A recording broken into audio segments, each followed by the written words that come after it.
Well, Jeep has done it again. This is a 2020 Renegade with an electronic parking brake that is extremely overcomplicated. Yeah, the issue with this is the switch just doesn't seem to work at all when I've already got it out here because I've been testing it. But push the brake down there, you can push the switch, pull the switch, it does nothing. We are always stuck in with the parking brake set, and there's actually a message that comes on when you first turn the key on. Let's see if it'll show it. Yeah, service electronic parking brake. And on the pre-scan here, the only code that's in the car is a C1400-01 electronic brake switch general electrical failure. That seems kind of generic, and it is.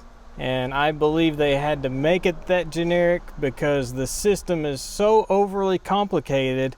The code writing people probably couldn't even think up a good way to make this thing set codes correctly for what is happening.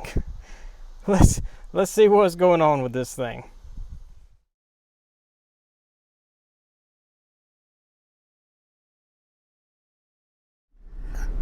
So like with any kind of electrical issue, you really got to understand the system to be able to diagnose what's going on with it.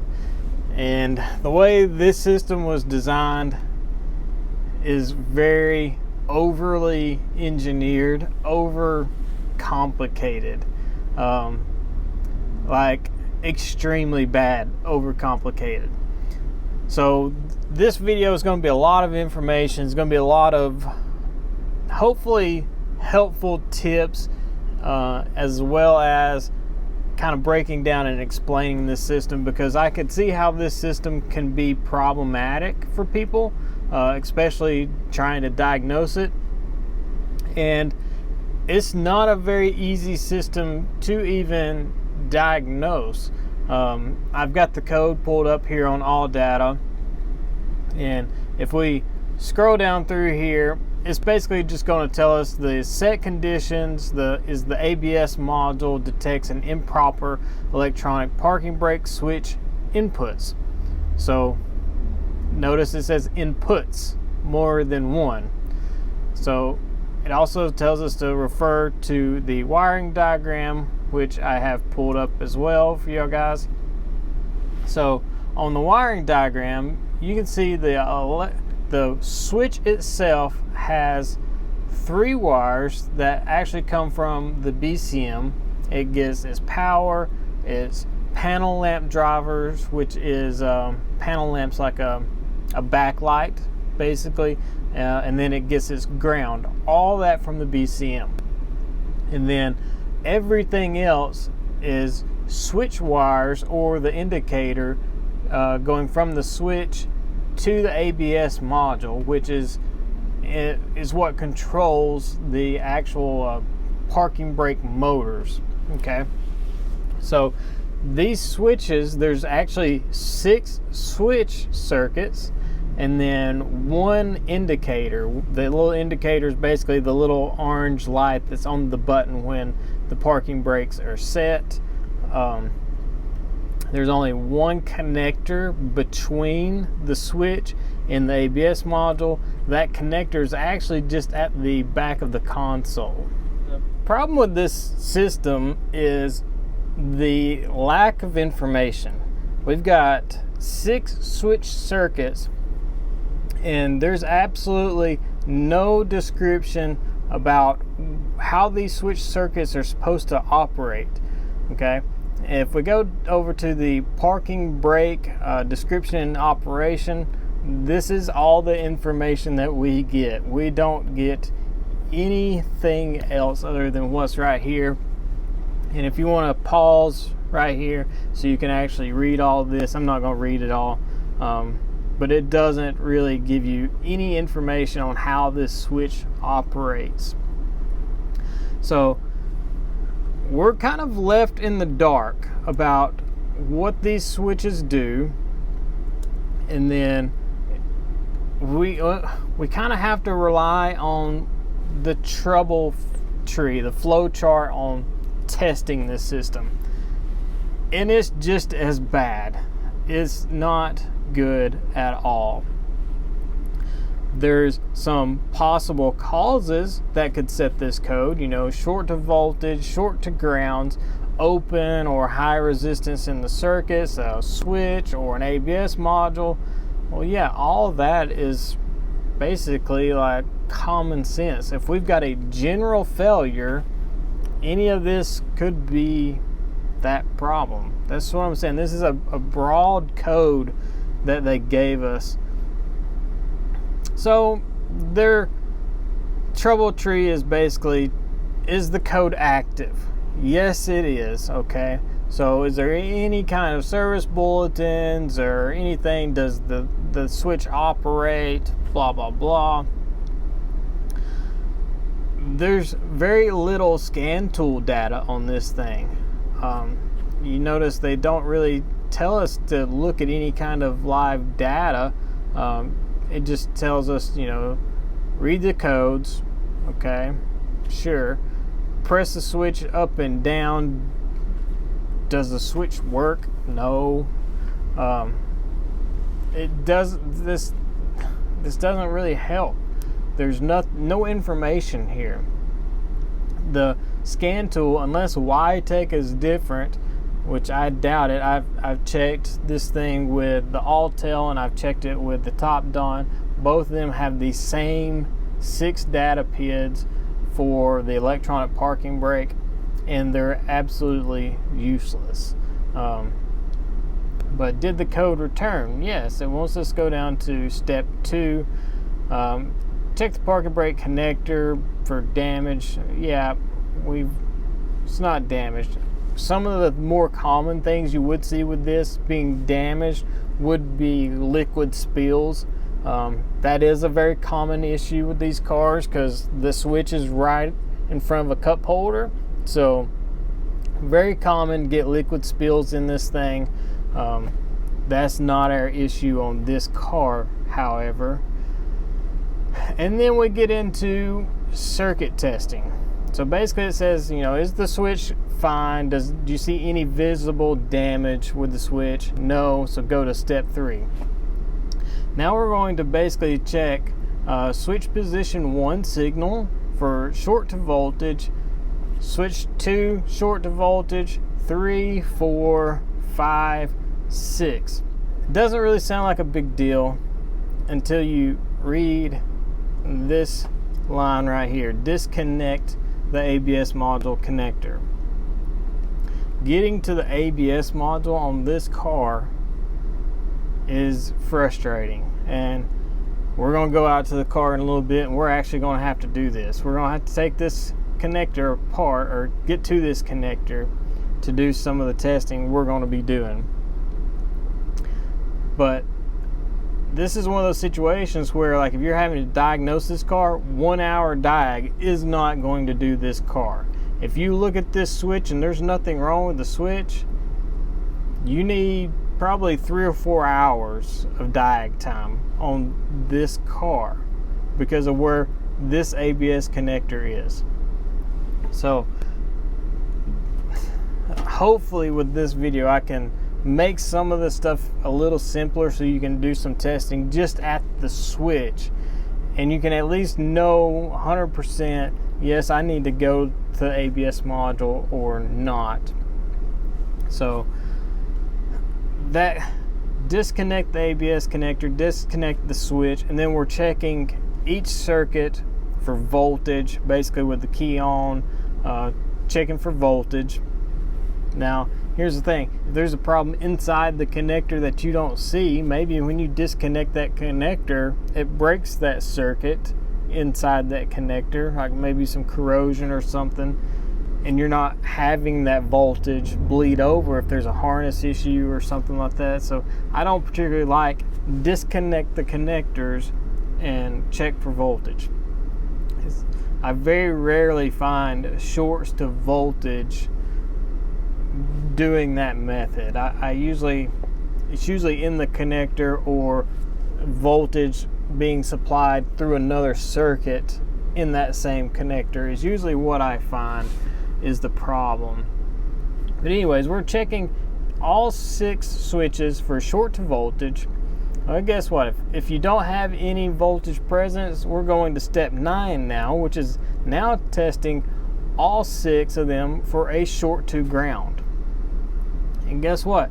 If all of our resistances are fine, we've got no shorts to ground, we're going to step 15, which is check each circuit basically end to end for an open or high resistance. So now we're checking 6 wires end to end for open or high resistance. What do you think is going to happen when all of that tests good? Is the resistance less? Yes, because we're going end to end. We're going to go to step 21, which is replace the parking brake switch. Now they want you to spend a lot of time getting to this ABS module, testing the circuits before putting a switch in this thing. I tell you, from the time on this thing, it's probably cheaper to just buy the switch and plug a brand new switch in to see if your problem goes away or not, versus the diag time related to testing all these circuits like how they want you to. But that's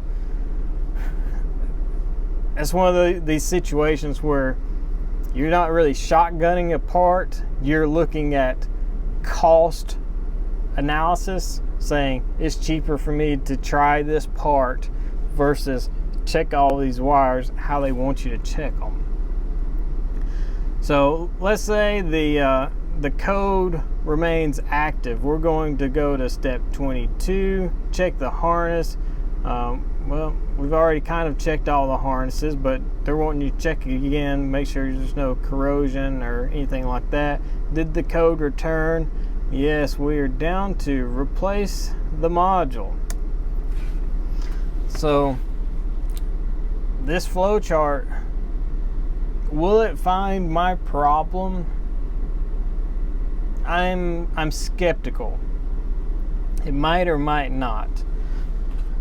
But lucky for you guys, if you found this video or if you follow me, we're going to go over all of these 6 switch circuits, and I'm going to tell you what known good would be on a car, because I got lucky and the people that owned this car, it's a used car dealer, they actually had a second one that was known good, and I was able to look at all of these switch inputs on a known good car, so I know what they look like, and I can share that with you, and we can hopefully at least narrow down some of your issues, and you would at least be able to tell from the switch connector, is the switch bad or is it something with the circuits or the ABS module. And in my vehicle that I'm working on, the switch isn't the problem, because they actually had the switches and we was able to just swap the switches from one car to the other car. Problem remained the same. So with all that out of the way, let's get into this car, actually do some testing and see what is wrong with this. What's happening? What's setting this fault code? All right, so before we get into actual electrical testing, I just kind of want to show you how unhelpful the live data is on this system. So on the scan tool here, I've got all the PIDs that matter. So this is in the ABS module, because everything goes to the ABS module. I've selected all of the electronic parking brake data PIDs. I went through all these. There's 90 different PIDs. 6 of them have to do with the parking brake. So if we go in here, it tells us the parking brake right now is set to be applied. and you can see the brake status of the left and rear motors, both say applied. The electronic parking brake button LED says off. I would think that's supposed to be that, which is clearly on, but this also has an LED diagnostics thing, not active. But the switch status, the electronic parking brake switch, so pressing this thing doesn't seem to do anything down there, and I have no idea what C0 means, but I do know that if I push the actual brake pedal, that data PID changes. So if I push the brake pedal, you can see that changes. Why? I have no idea. So live data on this thing, not helpful at all. So scan tool is basically useless on this car, other than reading the code and knowing you have a general failure. So let's get into actually testing these circuits and show you what you should expect and what's actually happening with this car. So I've got kind of some notes from the known good car. And what I wanted to know was what happens when the switch is unplugged. What do these circuits expect to see or do with the switch unplugged? Basically, I want to know, what's the ABS module sending to the switch? What's the responsibility of the switch? What is it then going to send back to the ABS module? So I wanted to know, unplugged, what does known good look like? So on my notes here, I've got switch 1, and I've got colored like I drew all this out and wrote all this out. So I've kind of colored noted these how they should be in reference to the wire, other than black. Black is a white stripe wire. But switch 1 with the switch unplugged should stay low. Switch 2 should be a square wave, roughly 0.5 volt to 4.5 volts. Switch 3 is the same signal. Switch 4 is low, like switch 1, and then switch 5 and 6 are both square waves, 0 volts to 5.5, but the off from the square wave is actually a little sloped. So we'll see that with the PicoScope here in a minute. But that's with the switches unplugged. This is from a known good car. So let's see what our broke car looks like. Okay, let's see if I can do all this without knocking everything over. I've got the plug here, and we've got pin 1, 2, 3, 4, 5, and you can see 6 is empty, so is 12 is empty, okay? So on my note sheet here, I've also got everything's in colored, so you can see this is an orange stripe, so this is switch 1, and I've also got it notated as pin 1, and then pin 2 is a white stripe, because all these are some shade of violet with a stripe, okay? So these other 3, 4 wires down here, they don't matter. This power, ground, the backlight, panel illumination, and then the LED indicator thing. So we're not worried about these at all. These are all coming from the BCM, other than the indicator light that comes from the ABS module. But just take my word for it for right now, all of this is fine. Our issue is with one of these switch wires. Okay, so let's just go with the PicoScope so you guys can see this easily. We're just going to start with pin 1, which is switch 1, and I got to turn the key on. Forgot to turn the key off. So switch 1, you see on the PicoScope we raised just slightly off of ground. If I change my voltage scale, let's go down to 10 volts. So you'll see that comes up a little bit higher. And if we check it with voltage, we're about 490 millivolts. So on my notes, I've got that labeled as like low, and then 0.05 volts. So we're not ground, we're just low, okay?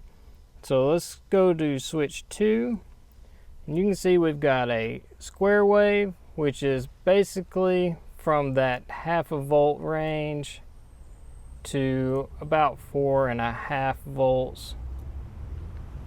So that's what I've got on my notes from the known good car. So that matches our known good car. So far, switch 1 and switch 2, if I can get my needles in there right, switch 2 all work correctly.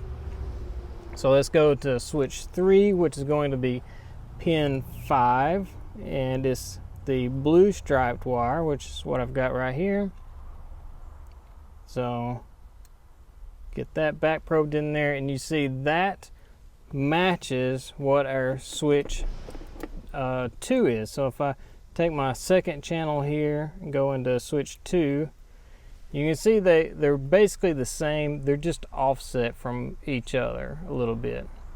Okay, so it is a different signal, but basically the same pattern. All right, so that matches what my known good car. So let's go to switch 4, which is pin 11. It shows that it should be low, just like my pin 1 or switch 1.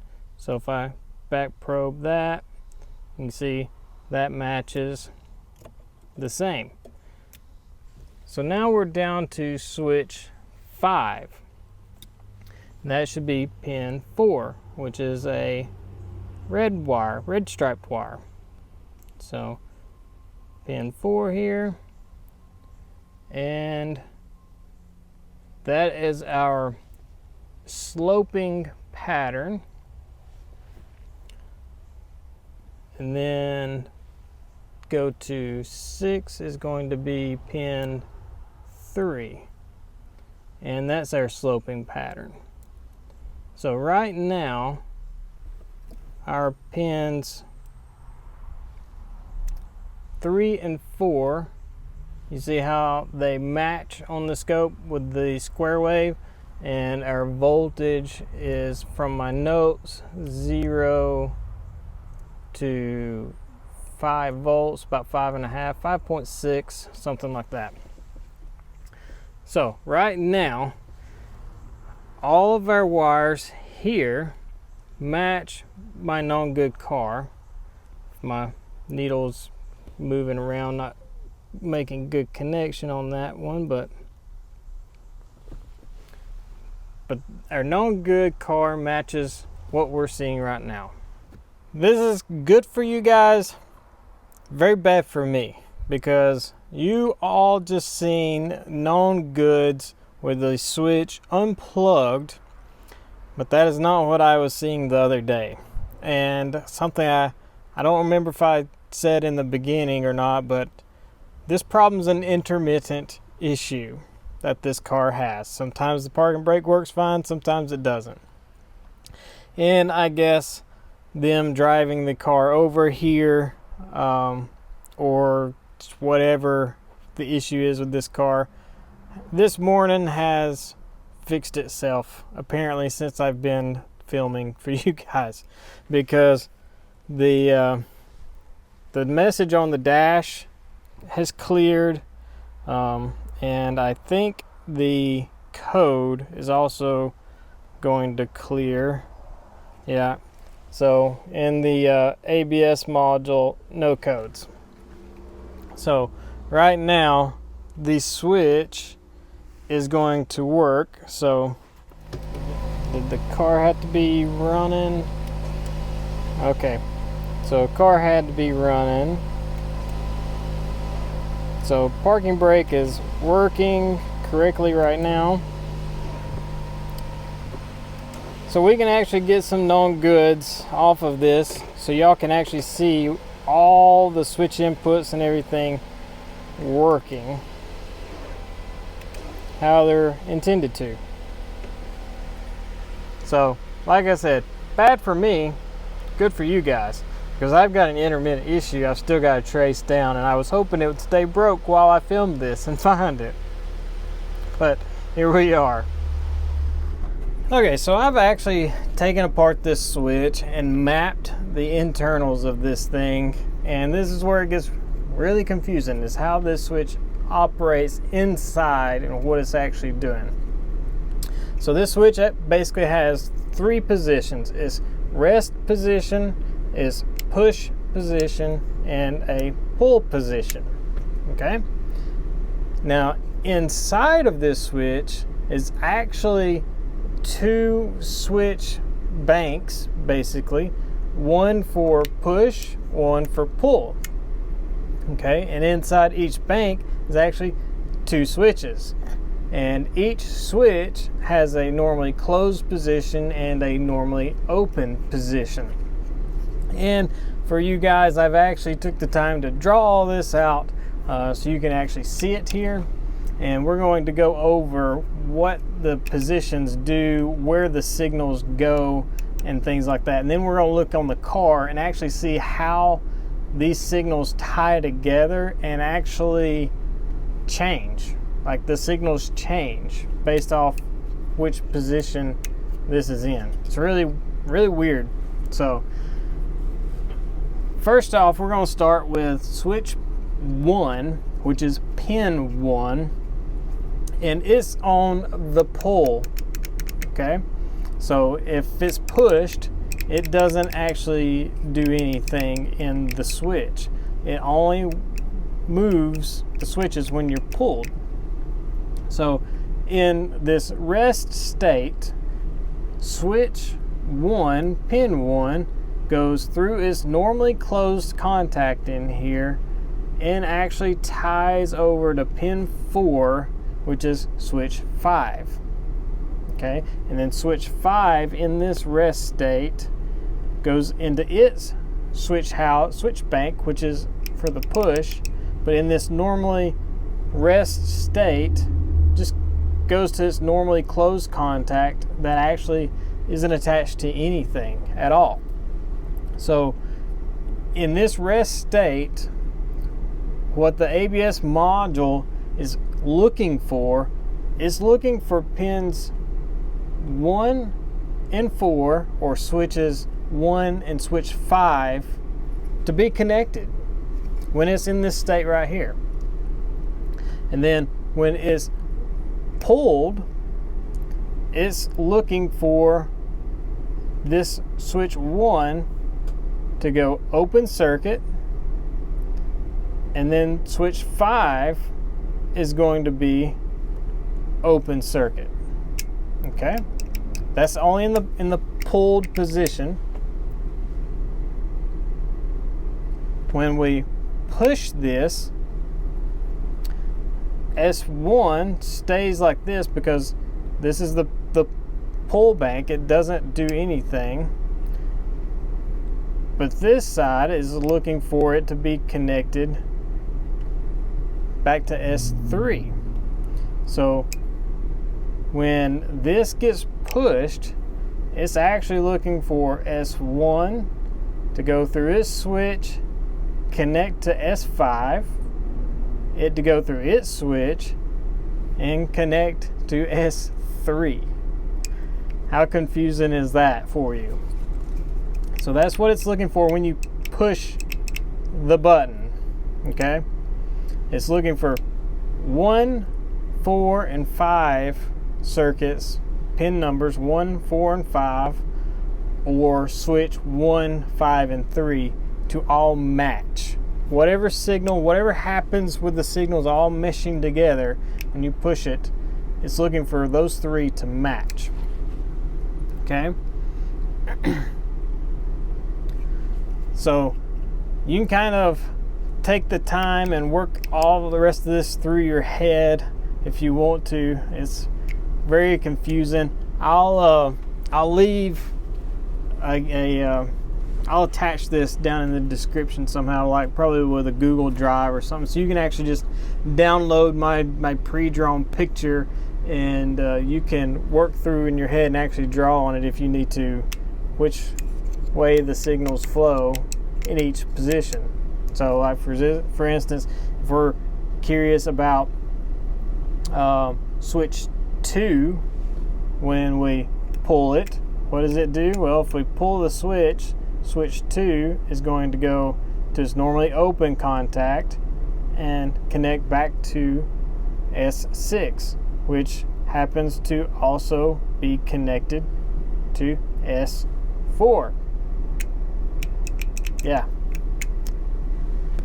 So it gets really confusing.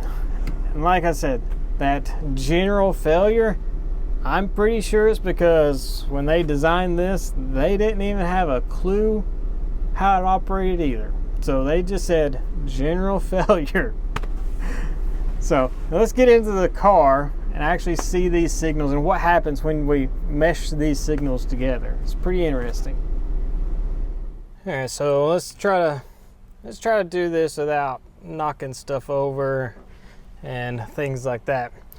First off, we're just going to start with a single channel.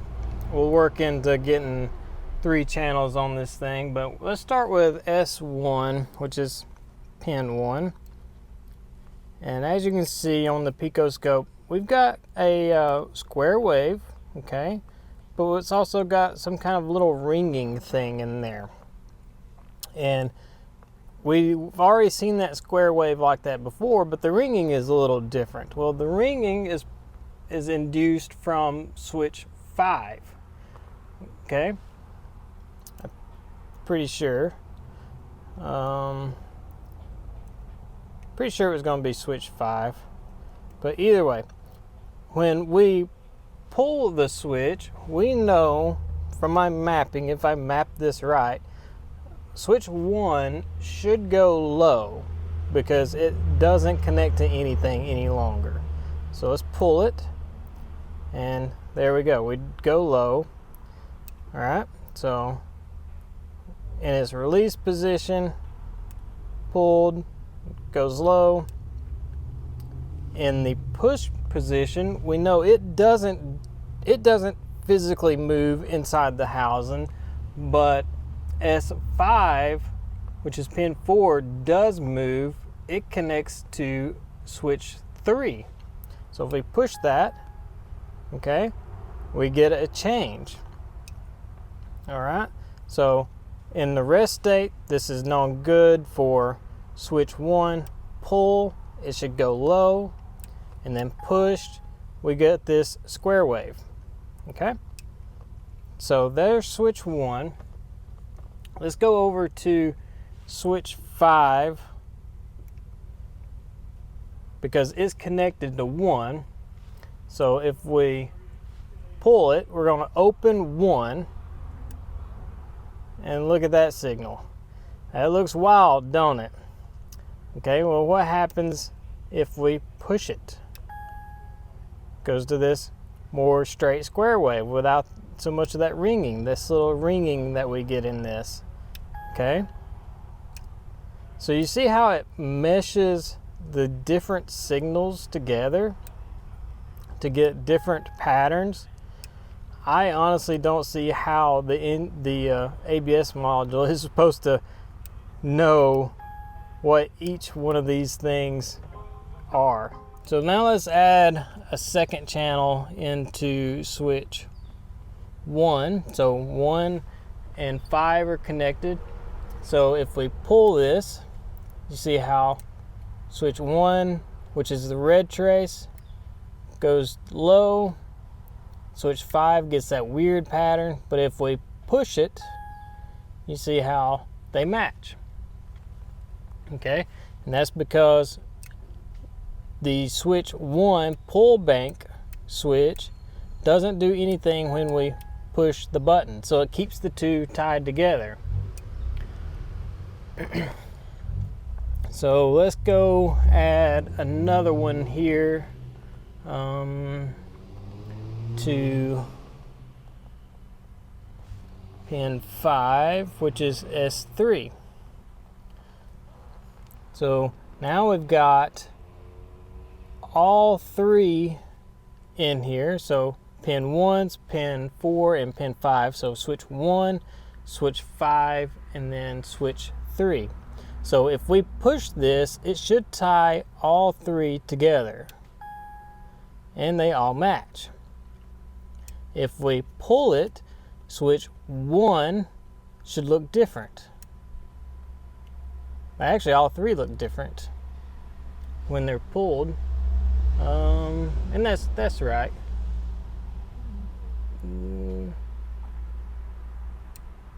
Let me think here. Oh, see, this is where it gets complicated, trying to keep all this straight in my head, what's happening with each trace. But either way, this should be known good for a pull.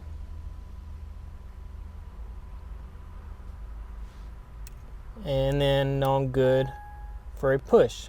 And then rest. So that's one set of 3. There's 2 different sets of 3 basically. So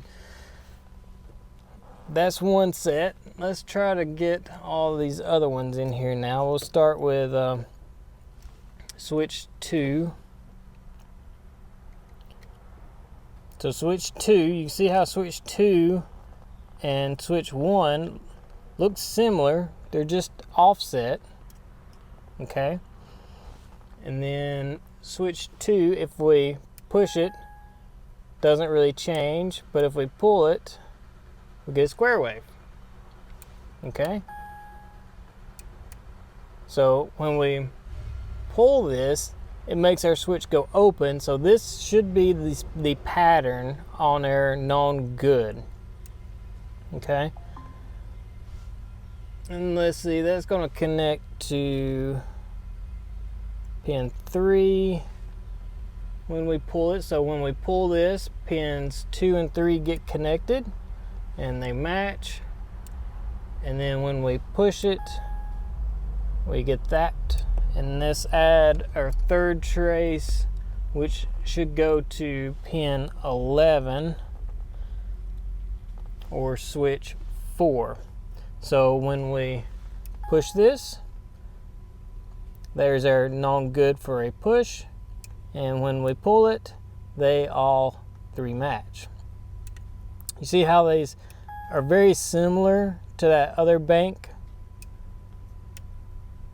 Okay, so this is actually known good on this broke car. The other day when I was checking this, the issue that I had was actually I could find it with it unplugged. And we're going to use channels 1 and 2, or A and B. Let's do red trace and blue trace to match our colors here. Well, no, they're not going to match our colors. But the other day when I was looking at this, my red trace, pin 4, was actually pulled low. It actually looked very similar to that right there, the red trace right there. I am assuming this thing's got a wire that is chafing the ground somewhere and pulling switch 5, which is pin 4, to ground. And that's my fault code, or causing my fault code. I really wish the car was still broke though, because then you could see the signal that I was getting with the car broken. And I would also be able to find this bad spot or whatever's going on with this. But now that we've got good signals, this thing's not setting any codes now, it's going to make it that much harder for me to figure out what's going on with this thing. So hopefully this thing's going to act up again. But regardless, the other day I actually got to the point of where I knew I needed to get to the ABS module. Well, that ABS module is down in there. So to get to that, guess what? you got to take that out. So you've got to take battery out, gain access, and then somehow connect a battery back to be able to do their testing that they want you to do. It's about stupid, and this is why I said you need a few hours worth of diag just to be able to diagnose this problem, because of how they built the car, how they set the code criteria for it. You don't have any idea of where you're going until you either take all this apart or know what the signals are supposed to look like before you take stuff apart. So they could have helped a lot by putting known goods in their service information, or gave you better descriptions of everything. So I'm at the point of taking all this apart and hopefully finding a wire that's just rubbed on something. So I got the battery out and I was getting in here looking at the harness. And the harness just goes kind of down up into this and into here, this through this, through the cowl into the car. And I didn't really see anything too noticeable there. So I wanted to come back inside the car, because the majority of the harness is inside the car. And there's one connector, okay? That is back here. So on the PicoScope, I've got it set to where you're seeing the switch unplugged. Blue trace is in pin 3, I think. Yeah, pin 3. And pin 4 is the one I have an issue with. Okay, so the other day when I had an issue, it was kind of a hard fault at that day. So I even looked at this connector, checked both sides of it. My green trace is on the car side of this connector, but everything's kind of matching. Red and green is on the same wire, blue is on the same type signal, just different circuit, so that's why it's offset. But I just happened to do some little wiggle checks, and let's see if I can make it do it again. And it's not going to. Come on, car, brake for me. You can see just every now and then some little tiny bit of noise or something, but a minute ago I got it to cut completely off again. There we go. You see that? So I'm on this side of that connector, just kind of giving it a little bit of a pinch. Is that what I'm doing? I don't know. Now it's not going to do it again. But either way, I think my issue's down here, so either with this connector or something with this harness. And like I said, I'm pretty sure this is the car side of the harness. I'm pretty sure this is the console side, I think. From the best I can tell. Let me get a flashlight on here. Let's see. I can unplug it. Okay, so yeah, I'm definitely on the car side because I'm unplugged, and you can see the green trace is still there. So why was it glitching out? It doesn't seem like it could be this side of the connector. It's so weird. Yeah, I mean, I can definitely still get some weird noise.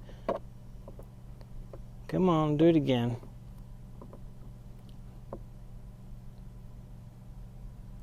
Up right there. You seen that little drop out there? There's some noise. There we go. There's a good dropout. So that's definitely something with this harness.